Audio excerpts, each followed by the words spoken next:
Et un autre sujet dont on vous parle aujourd'hui dans ce Paris Direct, ce vaste plan de régularisation des sans-papiers en Espagne qui doit concerner un demi-million de personnes. On va en parler avec vous, Leslie Carretero. Bonjour Bonjour. Leslie, journaliste à Info Migrants.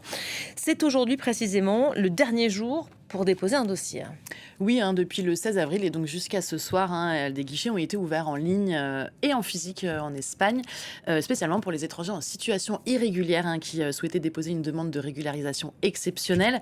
Et la mesure a attiré des centaines de milliers de personnes. Depuis le 16 avril et même avant, on a vu d'immenses files d'attente se former devant les consulats des pays d'origine. On le voit là, des pays d'origine des migrants qui devaient disposer de documents, notamment de documents d'identité pour faire leur demande de régularisation. Et en tout, on a appris ce matin que plus d'1 million de personnes ont fait une demande de régularisation exceptionnelle. Mais il va y avoir beaucoup de déçus car la mesure doit profiter à environ 500 000 personnes, soit moitié moins que le nombre de demandes déposées. Alors, il faut savoir que les autorités vont avoir 3 mois, 3 mois pour traiter les demandes et délivrer ou non, d'ailleurs, parce que c'est pas automatique à ces demandeurs, un permis de séjour de travail d'1 an renouvelable.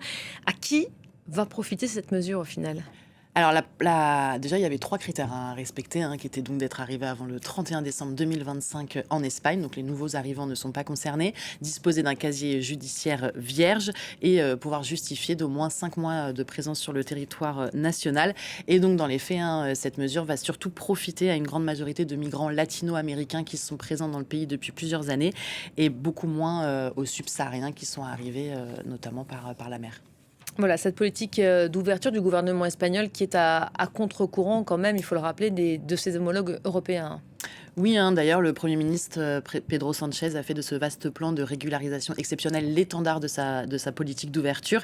Il a vanté à plusieurs reprises ces derniers mois les bienfaits de l'immigration pour la société espagnole. Mais cette mesure, il faut le rappeler, n'est pas seulement une question d'humanité. Elle est présentée par le gouvernement comme une nécessité face au vieillissement de la population et comme un levier pour soutenir l'économie espagnole. Et en Espagne, comme dans beaucoup d'autres pays européens, les immigrés participent à faire tourner la machine économique. Voilà, donc pour cette ultime journée de dépôt des dossiers, merci beaucoup Leslie. Je rappelle aussi que